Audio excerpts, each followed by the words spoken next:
오늘 은혜 받으실 말씀은 여호수아 4장 19절에서 24절까지의 말씀입니다.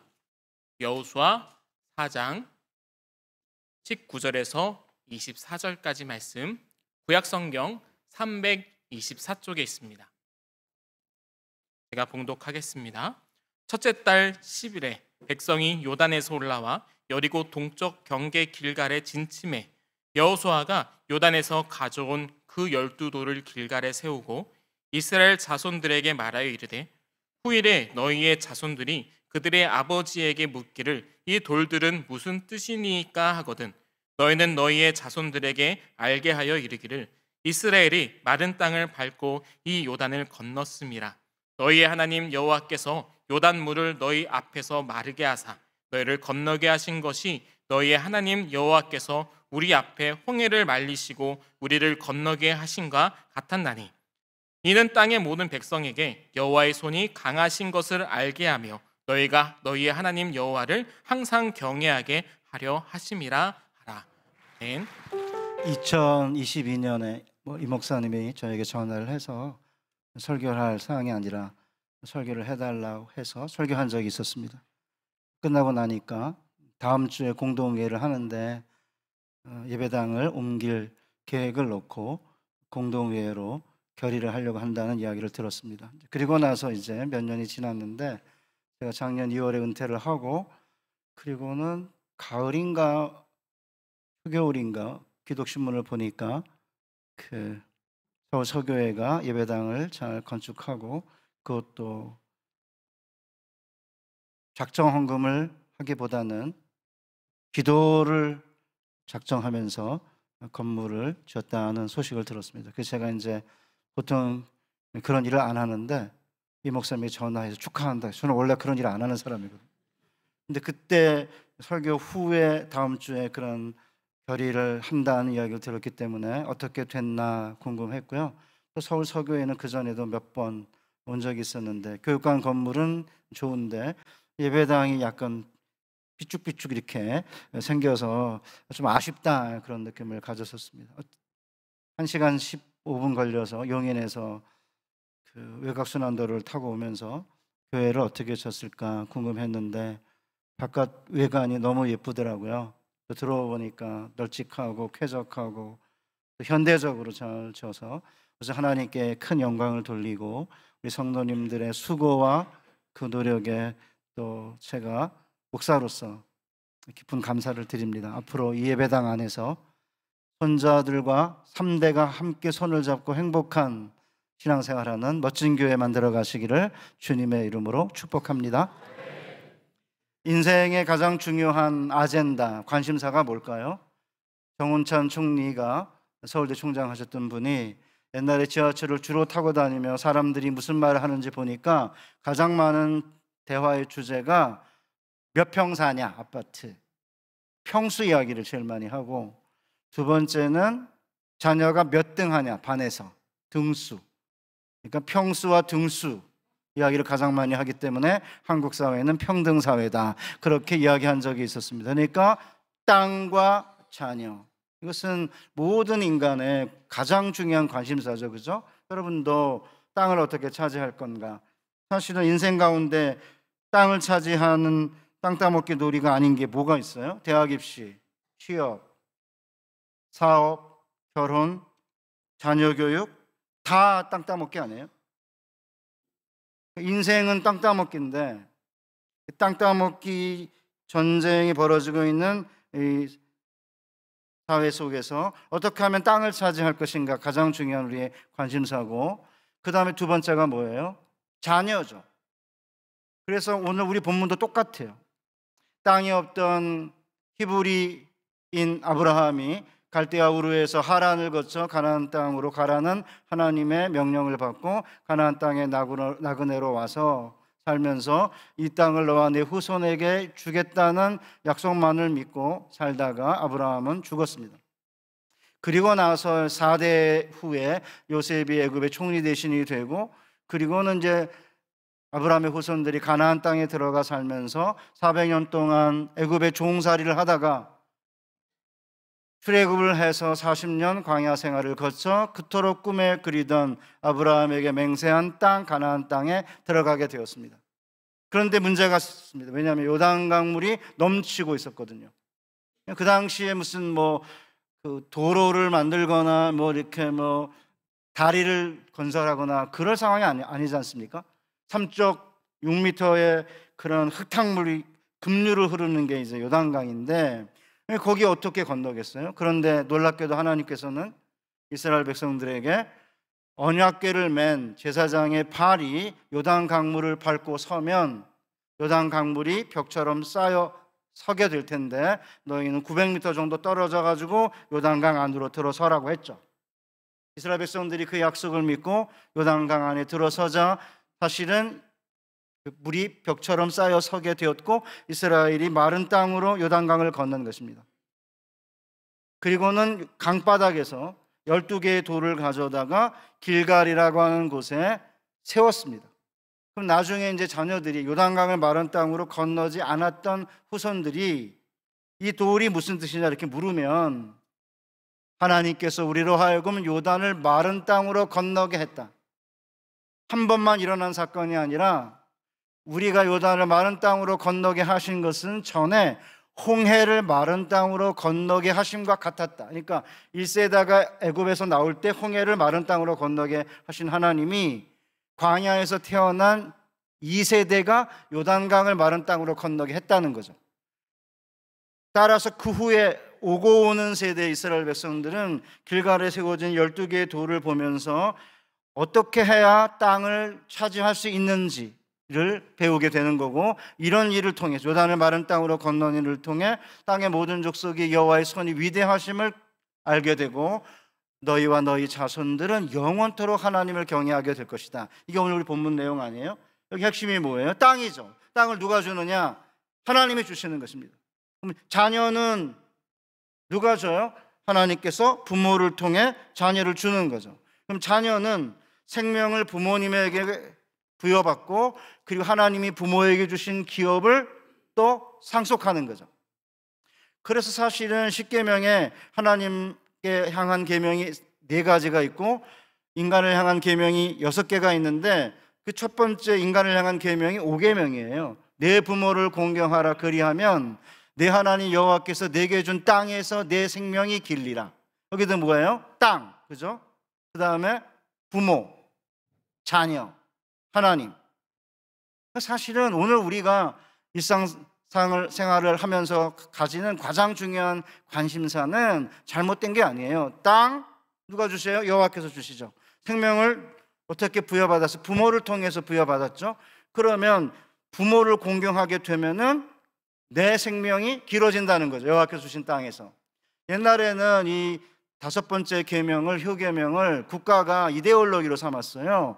그래서 이제 대통령에게 복종해야 되고 학교 가면 선생님에게 복종하고 가정에서는 부모에게 복종하라 이러다 보니까 부모를 공경하라는 이 효계명이 굉장히 부담스러운 어감으로 다가오면서 아이들이 싫어했죠. 그런데 십계명을 자세하게 보면 십계명은 10대 아이들에게 준 계명이 아닙니다. 1차적으로는 30대, 40대에 자녀를 낳고 부모를 공경하는 가장들에게 주어진 것이에요.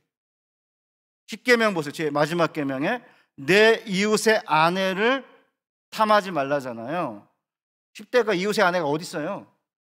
이웃의 애인을 탐하지 말라. 그건 말도 안 되는데 그것도 이웃의 아내니까 30대, 40대. 그러니까 30대, 40대가 자녀를 키우면서 50대, 60대, 70대에 더 이상 나이가 들어 경제적 효용 가치가 없어진 부모들을 이방인들은 경멸하고 저주하고 모욕하고 쫓아내는데 그렇게 하지 아니하고 경외하면 부모를 공경하면 30대, 40대가 나이가 들어가지고 이제 60대, 70대가 되면 또 이제 10대와 20대 이 아이들이 자라가지고 30대, 40대가 되면 나이 같은 우리를 자기들이 봤으니까 부모를 공경하는 모습을 부모들에게서 봤으니까 부모를 공경하게 되면 무슨 일이 벌어지는 거예요? 하나님이 주신 땅에서 자녀들이 나를 공경하게 되면 생명이 길어지는 거죠. 그 때문에 십계명은 하나님께서 부모 공경하면 직접 개입해서 복 주신다, 뭐 그런 요소가 없는 것도 아니지만 가장 중요한 의미가 뭐예요? 자연스러운 경로를 이야기하는 거예요. 그러니까 하나님께 땅을 우리가 기업으로 받아야 되고 요단강을 마른 땅으로 건너서, 그리고 자녀에게 신앙을 잘 전수하면 하나님이 기업으로 주신 땅에서 자녀들이 부모를 공경하면서 하나님을 경외하게 되면 하나님이 기업으로 준 땅에서 자녀와 함께 영원토록 하나님을 경외하게 되는 거고, 이렇게 되면 우리의 삶은 행복하기 그지없는 거죠. 그런 삶을 살도록 우리를 부르시는 것입니다. 자, 그렇다면 어떻게 그럼 땅을 차지하죠? 인생은 땅 따먹기 전쟁인데 그리스도인들은 어떻게 해야 땅을 차지할 수 있을까? 놀랍게도 예수님은 마태복음 5장 5절에서 온유한 자는 복이 있나니 저들이 땅을 기업으로 받을 것이며 라고 했습니다. 따뜻할 온에 부드러울 유자를 써서 온유한 자가 땅을 기업으로 받는다. 이런 주님의 말씀을 들으면 무슨 느낌이 드세요? 아니, 따뜻하고 부드러운 사람이 땅을 차지해요? 오히려 온유한 사람은 있던 땅도 잃어버릴 것 같지 않아요? 땅을 차지하려면 모험도 하고 뭐 투자도 하고 투기도 하고 열심을 내가지고 뭐 차지하려고 해야지 땅 한 평 차지하는 거지, 온유해가지고 어떻게 땅을 차지할 수 있을까? 그런 느낌 드시죠? 예를 들어 대학 입시, 그 다음에 직장을 얻는 것만 해도 온유해가지고 성공할 것 같지 않아요. 좋은 대학에 가서 학벌을 높이고, 그 다음에 학점 따고, 그 다음에 토익이나 토플 같은 영어 성적 올리고, 그 다음에 인턴십하고 자격증도 여러 개 따고 봉사활동 많이 다니고 성형 추가하면 이게 취업 7종 세트인데, 누군가가 거기다가 이제 뭐 교환학생 갔다 왔다, 뭐 공모전에서 수상했다, 방송 출연했다, 아니면 뭐 출판했다, 이렇게 추가를 하면 스펙이 한없이 늘어나는데, 아니 온유가 뭔 도움이 될까? 그런 느낌이 들죠. 집도 마찬가지입니다. 집 한 채 얻으려면 종잣돈을 모아가지고 예를 들어서 전세라도 얻고, 그리고 이제 전세를 좀 이렇게 크게 큰 이제 평수로 옮겨가고, 그 다음에 갭 투자를 해서 아파트 한 채라도 장만하고, 또 이제 학군이 좋은 데로 옮겨가지고 이제 또 아파트를 더 큰 걸 얻고, 그게 안 되면 주식도 하고 암호화폐도 하고 뭐 이렇게 해야지 땅을 차지할 것 같은데, 온유해가지고 도대체 무슨 수로 땅을 얻겠나? 그런 느낌이 들죠. 왜냐하면 우리가 사는 이 인생은 너무나 냉혹해가지고 한 번 땅 따먹기 전쟁에서 뒤로 뒤처지면 영원히 땅을 차지하지 못할 수도 있다는 두려움 때문이에요. 그래서 지금도 강남 불패라 그래요. 저희 막내가 90년생인데 직장 생활 하는데 막 선배들이 맨날 밥 먹을 때, 점심 먹을 때 강남에 있는 빌라 경매라도 해라 이런다는 거예요. 이제 직장 들어가니까 무슨 돈이 있어가지고 경매를 하겠습니까? 마지막 기회다 이거예요. 그런 얘기를 들으면 정신이 번쩍 나죠. 최근에 가장 많이 빚을 내서 비투를 하거나 영혼까지 끌어는 영끌 아파트를 누가 많이 제일 사는 줄 아세요? 30대예요. 50대, 60대가 아닙니다. 오스카 와일드라는 시인이 이렇게 말했습니다. 젊은 사람들은 안 할래, 잊어버렸어요.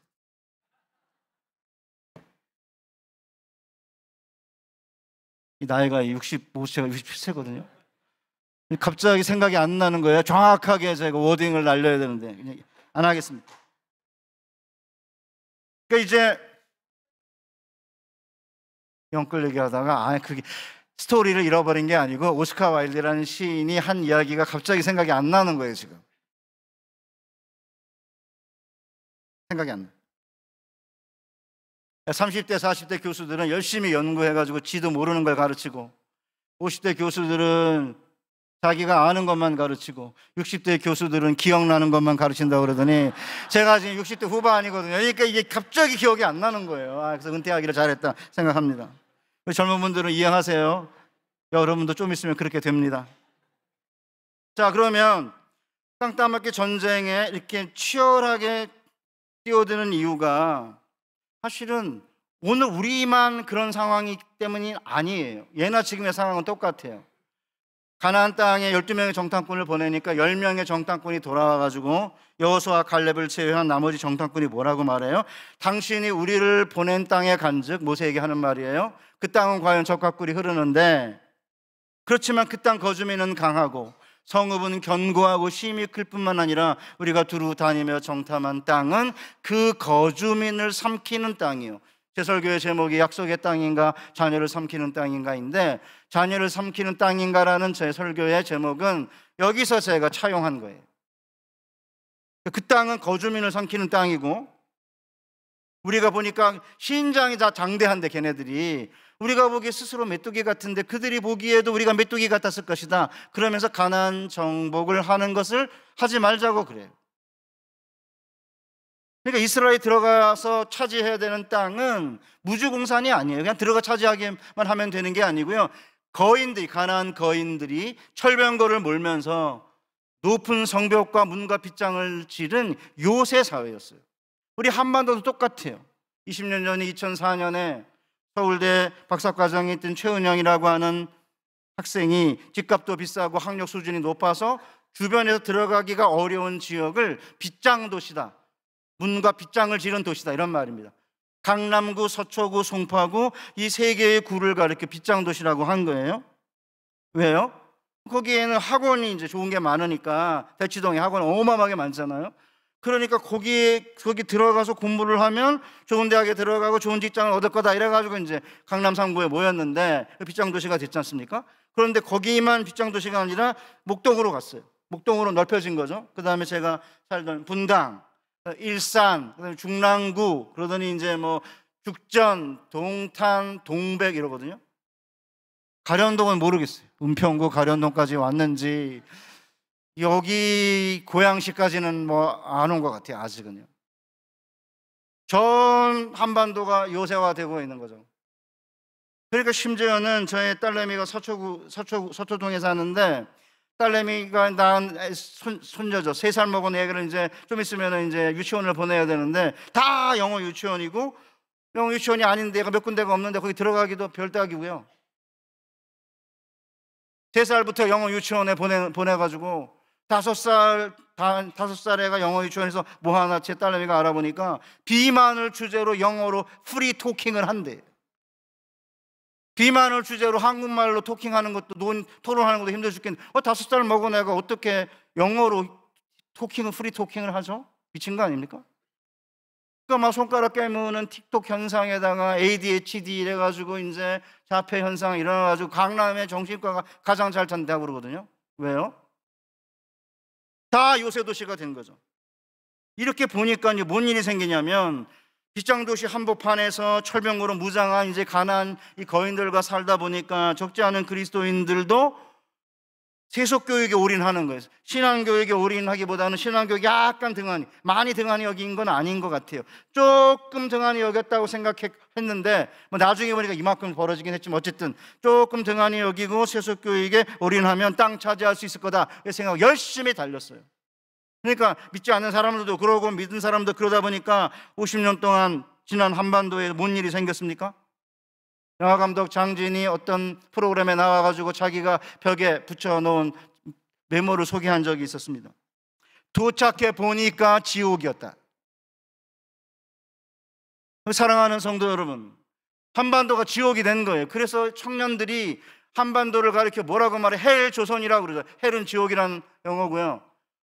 조선은 한반도를 비하하는 말 아닙니까? 그러니까 이제 우리 60대 우리 어른들은 뭔 말인지 이해가 잘 안 가죠. 정말 50대 힘들게 살았는데, 우리도 그렇게 힘들게 살면서도 대한민국이 지옥이라고 생각 안 했는데 얘네들이 미쳤나? 코끼리밥, 일본째 코끼리밥통 먹으면 산 애들이. 저도 처음에는 미쳤구나 얘네들, 이런 생각했습니다. 그런데 걔네들하고 대화를 나누고, 우리 애들, 우리 딸 85, 87, 95 이렇게 셋이 있는데, 85, 87, 90 셋이 있는데, 얘네들이 물어오는 세상 이야기, 청년들의 이야기를 듣고 아이들을 만나고 청년 집회에 가면서, 얘네들이 헬 지옥이라고 말하는 게, 헬 조선이라고 말하는 게 일리가 있다고 생각한 거예요. 제가 1993년에 94년에 분당에 이제 전세로 들어갔어요. 32평 아파트가 전세가 6천만 원이었습니다. 제가 6천만 원에 들어갔습니다. 그때 매매가가 1억 3천이었습니다. 지금 15억입니다. 아마 가련동은 32평 한 8억? 10억? 몰라요? 10억 하죠? 10억 할 거예요 아마. 고양시는 한 6억, 5억 할래나? 모르겠습니다. 네? 더 해요? 10억 넘게 왔다 갔어요. 그럼 10억이면 한번 생각해 보세요. 애들이 졸업하면 250만 원, 300만 원 받기 원해요. 그 정도만 가도 좋은 거예요. 300이라고 쳐요. 오케이. 그러면 공기만 마시고 공기만 쉬고 물만 마시면 300만 원을 저금해요. 1년에 3,600만 원이에요. 10억을 마련하려면 30년을 모아야 돼요. 청년들이 부모가 유산이나 재산이나 이런 게 없으면은 막막한 거죠. 저 60대는 저 250만 원 전세에서 시작했거든요.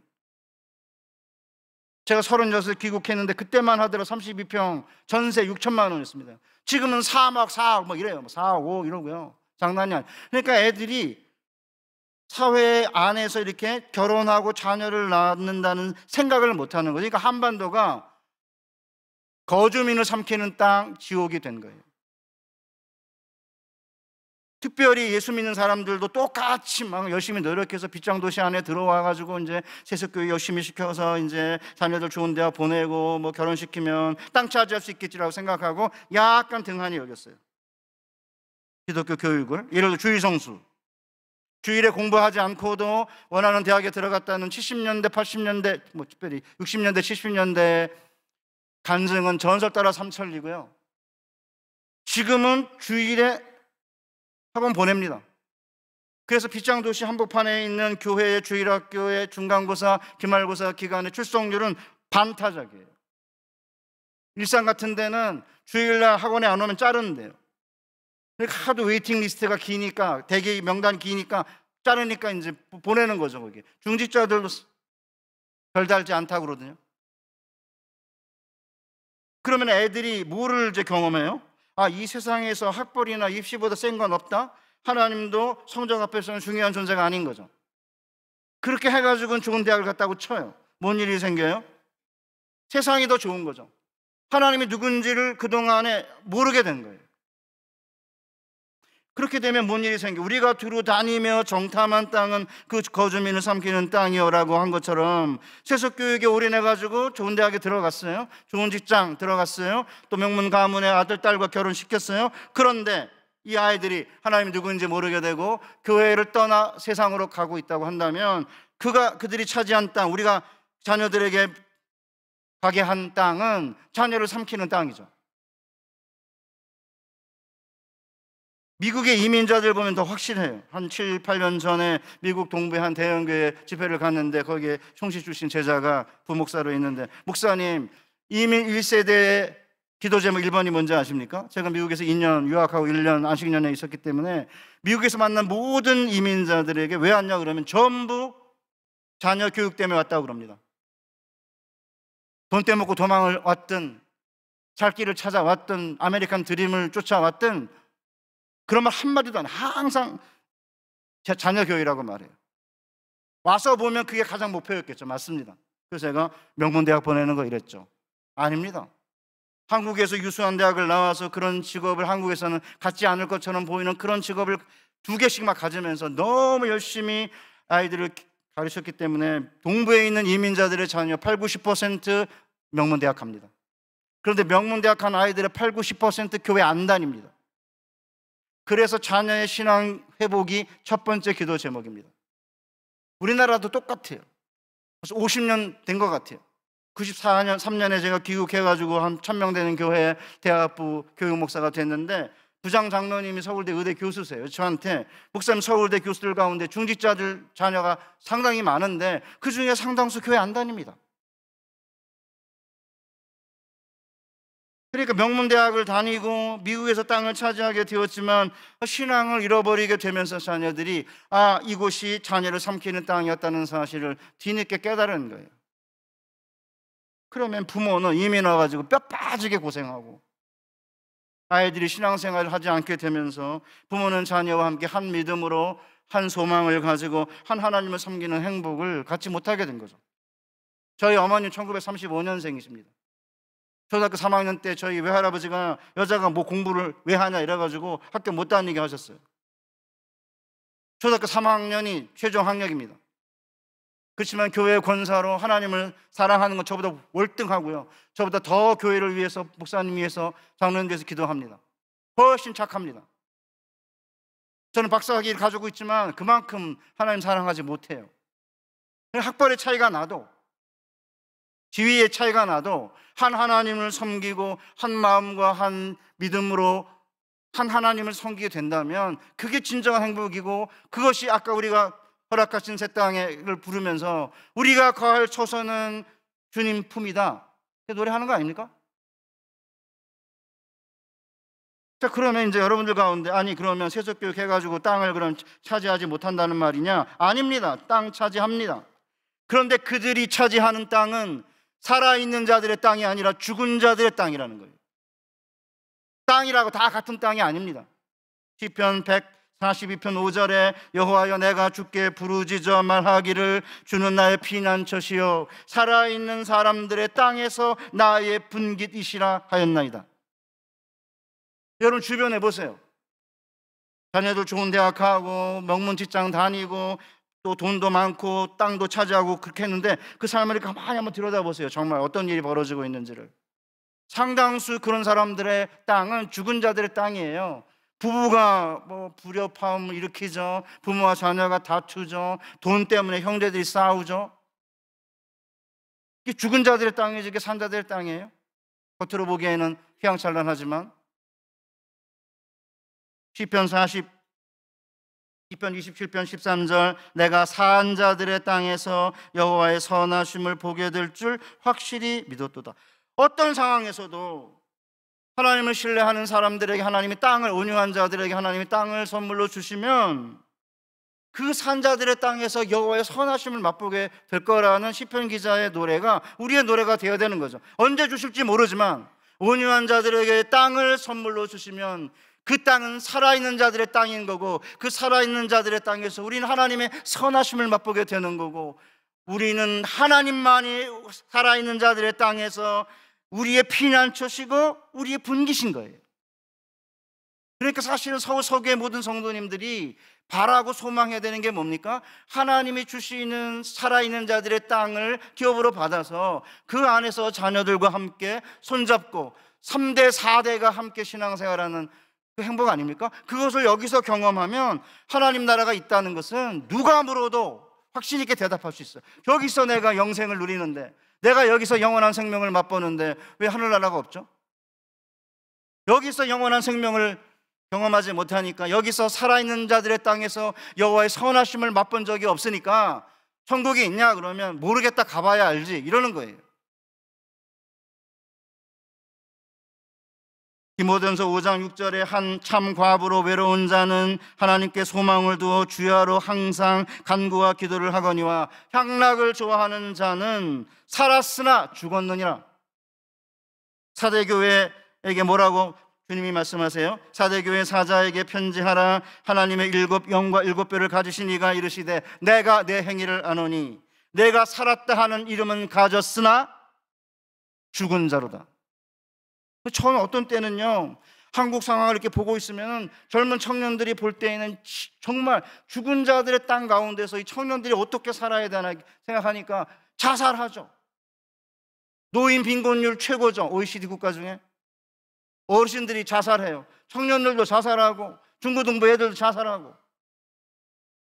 아이 안 낳죠. 전 아이 셋 낳았는데 우리 자녀 딸도 하나밖에 안 낳았어요. 그래서 더 낳으라 그러면 아빠 애 키우기 힘들어 이래.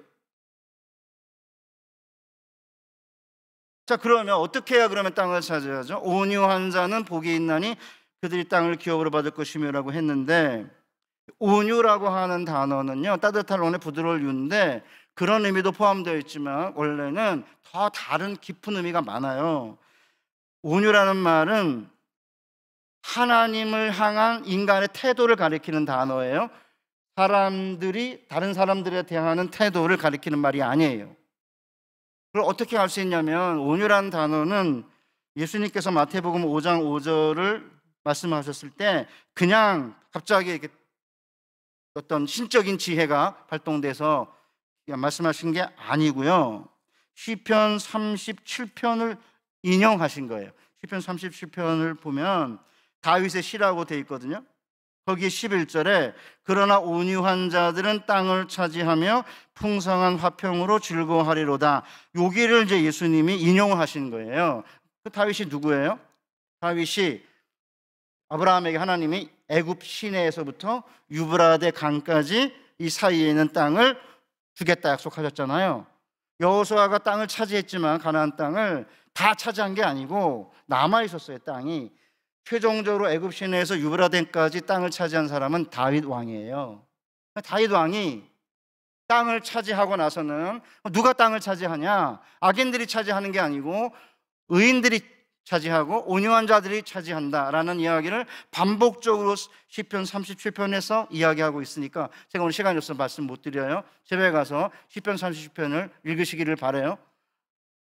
도움을 많이 받으실 수 있을 거예요. 거기 보면 온유라는 단어가 가장 많이 쓰인 사람이 다윗이고요. 처음으로 온유라는 단어가 쓰인 사람이 누구냐면 모세예요. 모세가 민수기 이제 12장에 보면 구스 여자를 아내로 얻거든요. 구스 여자가 누구냐에 대해서는 여러 의견이 있는데 저는 사실은 그 모세의 아내 십보라가 구스 여인인 것 같아요. 모세가 뭐 세컨드 와이프를 얻은 것 같지는 않거든요. 어떤 사람들은 두 번째 아내라고 그러는데 저는 그렇게 생각하지 않습니다. 어쨌든 그 이야기하면 기니까. 어쨌든 모세가 구스 여자를 취하였더니 그 구스 여자를 취하였으므로 미리암과 아론이 모세를 비방하니라. 그들이 이르되 여호와께서 모세야만 말씀하셨느냐 우리와도 말씀하지 아니하셨느냐 하매 여호와께서 이 말을 들으셨더라. 이 사람 모세는 온유함이 지면에 모든 사람보다 더하더라. 그러니까 이제 모세한테 누나랑 형이 있었는데 누나와 형이 뒤로 돌아다니면서 모세를 계속 씹고 있는 거예요. 야, 하나님이 모세하고만 말씀했느냐? 우리와도 말씀하지 않았느냐? 이러고 이제 씹고 돌아다닌 거예요. 그러니까 모세가 아무 말도 안 해요. 하나님만 들으세요 이렇게. 그리고는 모세는 그의 온유함이 이 세상 모든 사람보다 뛰어났다 이렇게 돼 있거든요. 그래서 그냥 여기만 읽으면 비난하고 다녀도 입 다물고 대꾸 안 하고 가만히 있으니까 따뜻하고 부드러워 보이잖아요. 그래서 온유라고 번역을 한 거예요. 근데 원래 온유란 단어는 그런 의미가 아니고요. 그런 의미도 포함되어 있어요. 아니란 말이 아니라 전쟁에 패배하거나 너무 근심 걱정이 많거나 누구도 의지할 사람이 없을 때 고개를 푹 숙인 상태를 말해요. 고개를 숙이다 이런 뜻이에요. 그러니까 이 단어는 25번 쓰였는데 구약에서 의지할 사람이 없을 때 그 어디에도 도와달라고 하소연할 수 없을 때 너무나 힘들고 고통스러울 때 하나님만 바라보고 하나님만 의지하고 하나님만 소망하는 태도를 가리키는 말이에요. 그래서 사실은 모세는 얼마나 온유한지 얼마나 하나님만 바라보고 의지하고 소망하는지 제가 보여드릴게요. 민수기 11장에 보면 바로 앞장인데 이스라엘 백성들이 만나가 지겹다고 그러면서 고기 달라고 그래요. 그러니까 이제 모세가 화가 났어요. 이렇게 이야기하면 와서 가슴이 안 닿죠? 모세가 빡쳤어요. 요새는 이래야 이제 확 들어와요. 모세가 완전 빡친 거죠. 제가 이러면 아내가 당신은 왜 강대상에서 그런 말을 왜 하냐 점잖게 말하지 이러는데 모세가 화가 났다 이래가지고 와서 안 닿아요. 빡쳤다 이래야지만 확 이제 들어오고 젊은 친구들은 개빡쳤다 이렇게 하는데 그거는 안 돼. 그거는 이제 강대상에서 개가 들어가면 안 되는 거니까 제가 참고 있는 건데 왜 화가 났나 보세요. 얼마나 빡쳤는지. 백성 모세가 여호와께 여짜오되 여러분 200만 명을 데리고 지금 가나안 땅을 향해 가고 있는데 만나만 먹어도 충분하지 어디서 고기를 구해요? 한번 상상해 보세요. 고기를. 그러니까 모세가 이제 하나님께 어찌하여 주께서 종을 괴롭게 하시나이까 11장 11절에 민수기 어찌하여 내게 주의 목전에 은혜를 잊게 아니하시고 이 모든 백성을 내게 맡기사 내가 그 짐을 지게 하시나이까 이 모든 백성 내가 배웠습니까? 내가 그들을 낳았습니까? 어찌 주께서 내게 양육하는 아버지가 젖 먹는 아이를 품듯 그들을 품에 품고 주께서 그들의 열조하게 맹세하신 땅으로 가라 하시나이까. 여기도 땅과 연관돼 있어요. 이스라엘 백성을 가나안 땅으로 인도하는 모세는 온유한 사람이에요. 이 모든 백성에게 줄 고기를 내가 어디서 얻으리이까? 그들이 나를 향하여 울며 이르되 우리에게 고기를 주어 먹게 하라 하온즉 책임이 심히 중하여 나 혼자는 이 모든 백성을 감당할 수 없나이다. 주께서 내게 이같이 행하실진대 구하옵나니 내게 은혜를 베푸사 즉시 나를 죽여 내가 고난당함을 내가 보지 않게 하옵소서. 이게 사극체로 번역되어 있으니까 빡치지 않은 것처럼 보이지만 죽여달라는 거 아니에요? 내가 얘네들 낳았습니까? 내가 얘네들 배웠습니까? 뭐 때문에 나로 하여금 이런 애들을 데리고 가나안 땅에 가게 하십니까? 차라리 죽여주세요 이러는 거예요. 진짜 빡친 거죠. 지금은 백성들이 난리 쳐가지고 지금 이제 모세가 이제 뭐 어찌 할 바를 모르며 하나님께 호소하고 있는데 누나랑 형이 돌아다니면서 비난하는 거예요, 모세를. 그러면 어떻게 하겠어요? 모세는 더 이상 의지할 자가 아무도 없는 거죠. 그러니까 형과 누나가 비방할 때 아무 말도 하지 않아요. 그 성경 기자가 뭐라고 말해요? 모세는 그 온유함이, 어떤 사람은 온유함을 처참함이라고 번역해요. 모세는 그의 처참함이 이 세상에서 가장 큰 자였더라. 직역한 거고요. 모세는 오직 하나님만 바라보고 의지하고 소망하는 그 태도가 이 세상 어떤 사람보다 컸다. 이렇게 번역을 하는 것입니다. 다윗 보실래요? 다윗이 얼마나 위대한 온유한 자인지를. 이새의 집에 아들이 8명이 있는데 사무엘에게 하나님이 야 이새의 집에 가서 내가 사울을 왕을 버렸으니까 이새의 집에 가서 그 아들 중에 하나에 기름을 부어 왕을 세우라. 이러니까 아버지 이새가 7명을 세웠어요. 엘리압부터 이렇게 7명을. 8째가 다윗인데 막내인데 얘는 빼놓고 7명을 세운 거예요. 이렇게 하나님이 첫째 할 게 아니다 이건 거예요. 7째까지 아니래요. 8째 누가 있냐 그러니까 막내가 하나 있는데 들에서 양을 키고 있다. 데려와라 이래가지고 선지자와 아버지와 7 형들이 기다리고 있어요. 이 막내를. 거기다 기름 붓잖아요.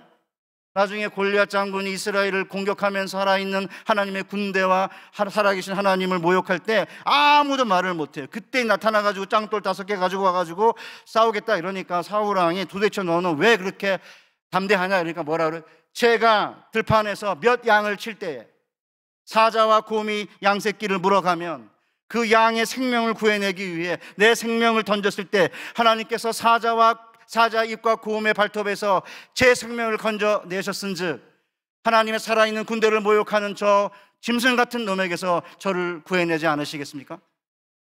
그리고 나가서 짱돌 던져가지고 이마에 구멍 내서 죽인 거예요.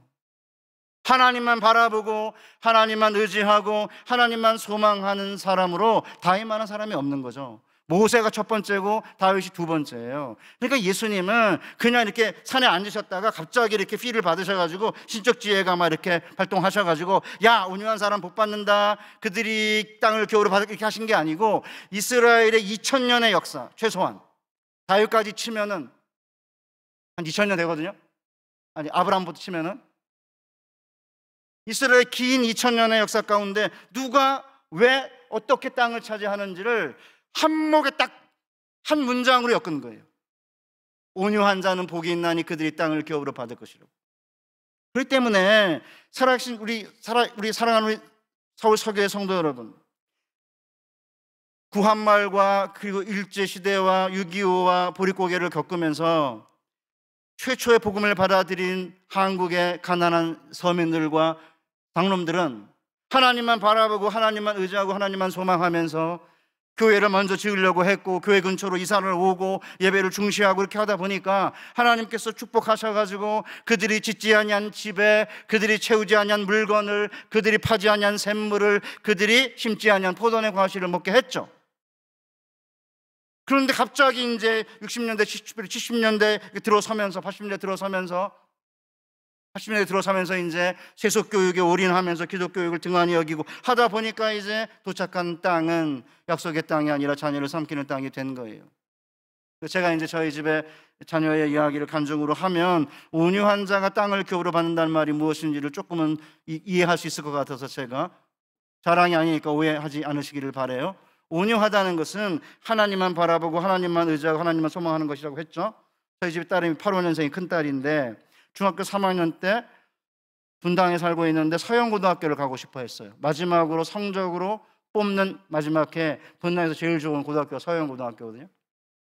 중학교 때 이제 순회중학교를 학교를 다녔는데 중간고사 기간이 딱 걸렸어요. 주일이.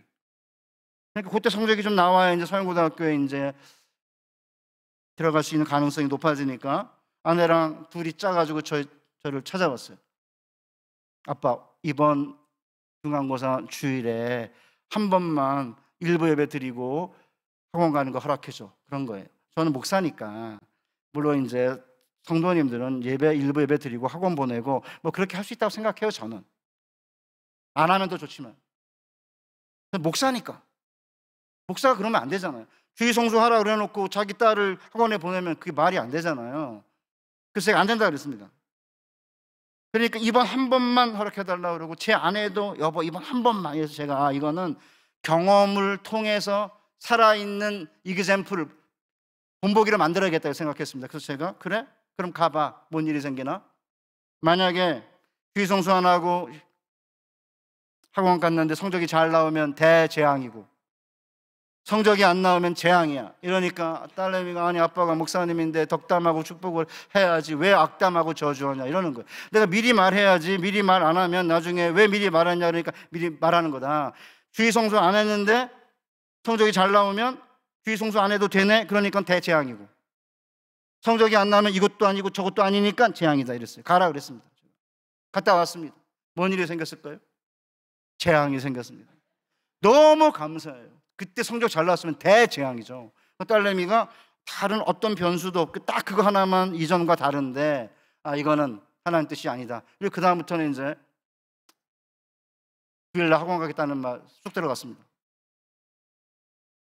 그리고 무슨 일이 생겼을까요? 서영고등학교 못 갔습니다. 그러면 뭐 당장 이렇게 무슨 뭐 융탄자가 깔리고 뭐 대로가 열리고 그렇게 하지 않습니다. 하나님을 바라보고 소망하고 의지하는 거는 한번 그렇게 했다고 그래가지고 해결되는 문제가 아니에요. 요단강물이 막 범람하는데 그 안에 들어서면 계속해서 물이 쌓여 벽처럼 서게 되지만 언제 엄몰할지 모르는 그 길을 믿음으로 걸어가는 거예요. 긴 시간을. 그래서 미국에 갔어요. 안식년 돌아와가지고 1년 꿇었어요. 다시 이제 1년 꿇고 고등학교 1학년 다시 들어갔어요. 그리고 이제 학원을 보내달라고 난리를 치는 거예요. 영어는 곧잘 하니까 미국 갔다 왔으니까 국어랑 수학 2개 하면 된다. 이래가지고 2개를 보냈는데 하나 더 보내달라는 거예요. 그러면 그때가 이제 지금부터 거의 걔가 40살이니까 25년 전, 뭐 24, 5년 전인데 3개를 보내면 80만 원, 90만 원이다. 안산공단의 여공의 월급이 100만 원 정도밖에 안 되는데 어떻게 목사가 90만 원을 너 하나의 사교육에 쓰냐? 첫째, 둘째. 우리가 다 하면 하나님은 어떻게 간섭하고 어떻게 개입하냐? 하나님이 간섭할 공간을 만들어 드려야지. 우리가 다 하면 하나님이 개입할 공간이 없어요. 그럼 나중에 일이 잘 되면 내가 잘했다 이러지, 내가 다 했다 그러지 하나님이 하셨다고 하겠습니까? 그래서 주님 하나님께서는 종종 너희는 가만히 서서 내가 너희를 위해 일하는 이 큰 구원을 보라고 한 거예요. 가만히 서 있어라 잠시. 그러니까 다 한다고 일이 해결. 내가 사실은 뭐 집 하나 구하기 위해서 이리 뛰고 저리 뛰고 난리를 친다고 해가지고 이제 집을 얻으면 하나님이 주셨다 그런 생각이 들겠습니까? 아닙니다. 그래서 안 시켰어요. 남의 집은 애가 학원을 안 간다는데도 부모가 학원을 보내는데 우리 집은 왜 아이가 간다는데도 부모가 안 보내냐? 저희 아내는 이제 여자니까 할아버지의 경제력, 아빠의 무관심, 엄마의 정보력 이게 좋은 대학을 보내는 세 요소인데 할아버지는 돈 없고 아빠는 관심이 너무 많고 이게 뭐냐 이러고 뭐 난리인 거예요. 어떻게 좀 해달라 이렇게. 제가 안 된다 그랬습니다. 그리고 어떻게 됐을까요? 실패했습니다. 재수했습니다. 재수하니까 돈이 더 많이 들어갔죠. 학원비보다. 시간도 1년 낭비하고. 그래서 어떤 분들은 제가 이런 얘기하면 목사님 그러니까 차라리 학원도 보내지 왜 그러십니까? 이러는데 그게 중요한 게 과정이 중요해요. 그런 과정을 통해 하나님 바라보고 의지하고 소망하면 무슨 일이 생기는지를 경험을 해야지. 그렇게 어떤 효과, 어떤 게 유효한지 이런 거 따지기 시작하면 하나님이 주시는 온유한 자에게 주시는 선물을 경험을 못해요. 그 결과 이제 재수하고 대학 들어가고 대학원 들어가고 지금은 성모병원에서 소아 청소년과 교수하고 있습니다. 지금도 제가 징징거리고 그러면 딸내미가 너 그 자리에 올라가는 게 네가 잘해서 간 거야? 아니지. 저는 그쪽 애들 셋이 있는데 걔네들 떨어진 걸 전부 다 캡처를 했어요. 대학 떨어진 거, 수시, 뭐 정시 떨어진 거 다 캡처를 했습니다. 이거는 너의 흑역사인데 끝에 가면 붙어요, 이렇게. 그러니까 이게 구원사다, 이게. 주의 성수한다고 당방에 뭐 이렇게 붙고 그렇게 안 해요. 그러나 참는 거죠. 견디는 거죠. 하나님은 가장 좋은 때에 가장 좋은 방식으로 우리에게 제일 좋은 걸 주실 거다. 그걸 믿는 거예요. 그러니까 애들 데리고 주일날 손잡고 여기 오고요. 학원 오라고 그러면 안 가면 돼요. 제가 책임질 거냐고? 아니요, 저 책임 못 져요.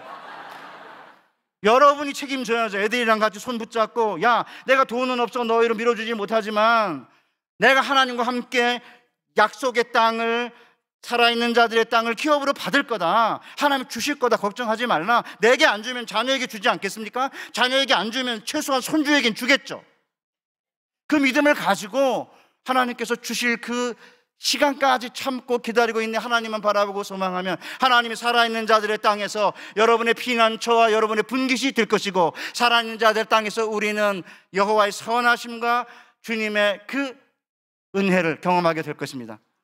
그런 비전을 가지고 손주, 손녀들, 밑에 있는 아들, 딸들이 엉망으로 그렇게 하면서 신앙교육 안 시키고 하면 따끔하게 혼내세요. 좋은 대학 간다고 돈 더 잘 버는 게 아니에요. 제 주변 애들 보면 안 그런 애가 돈을 더 잘 벌어요. 여러분 돈 더 많이 버는 거 원한다면 꼭 좋은 대학 보내는 게 능사가 아니에요. 하나님을 바라보고 의지하고 소망하면 하나님이 우리에게 제일 좋은 걸 줄 거다. 돈이 아니면 안 주시겠죠. 돈이 우리에게 필요한 게 아니니까 적절하게 주시겠죠. 그게 제일 우리에게 적절하고 좋은 거니까. 우리에게 가장 좋은 것을 하나님의 때에 하나님의 방식으로 주실 거라는 걸 믿고, 아이들과 함께 방학 동안에는 그래도 새벽기도 일주일에 한 번은 나오고, 매일 나오진 않아도 목사님이 금요기도 하니까 금요기도 나와가지고 예배 드리고, 애들과 함께 주일날 열심히 아이들 보내가지고 선생님들과 저 목사님들 통해 말씀 듣고, 그 다음에 수련회 있으면 악착같이 보내고, 그렇게 하면 하나님께서 너희들이 짓지 아니한 집에 너희들이 파지 않은 샘을 주시겠다고 약속한 것처럼, 그리고 그걸 실행하신 것처럼 그렇게 하실 것입니다. 이 새 예배당에서 이런 비전을 가지고 이 근처 고양시에 있는 수많은 죽어가는 다음 세대와 청년들을 복음으로 구원해내는 복된 교회 되시기를 주님의 이름으로 축복합니다. 하나님 아버지 감사합니다. 우리에게 주신 이 놀라운 비전을 가슴에 깊이 새기고, 우리 이병영 목사님과 당회와 중직자들과 모든 성도들이 한 마음이 되어 하나님이 주시는 살아있는 자들의 땅에서 하나님의 선하심을 맛볼 그때까지 참고 기다리고 인내하며 하나님만 바라보고 소망하는 자들이 되게 하여 주시옵소서. 예수님의 거룩하신 이름으로 기도하옵나이다. 아멘.